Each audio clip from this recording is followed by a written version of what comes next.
Mana shu videoni ko'pchilik menga jo'natib, izoh so'rashdi. Akalar, betda kimning xatosi bor? 100% betda ustaning xatosi, mahsulotda umuman ayb yo'q.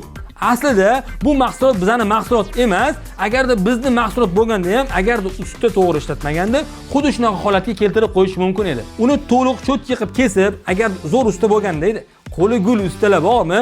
Qo'li gul usta bo'lganda borku, yo'q narsani ham chiroyli qilib bergan bo'lar edi.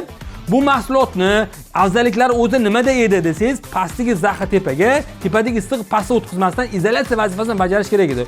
Juda ham ko'p ochiq joylar bo'lgandan keyin bu to'liq o'z xususiyatini bajara olmaydi. To'g'ridan to'g'ri liniyaga yotqizgandan keyin ustaning ishi ham kam bo'ladi va uyi egasiga ham kam chiqim olib keladi. Ya'ni setga tasha, ya'ni usta nimadir qilmasdan to'g'ridan to'g'ri shuni ustiga yotqizdi, tez izolyatsiya bo'ldi va effektivni bo'ldi. Narxiga juda ham arzon bo'lgan bu matlarni siz qayerdan olishingiz mumkin? Mana pastda raqamlar qoldirganman. Shu raqamlarga telefon qilasiz.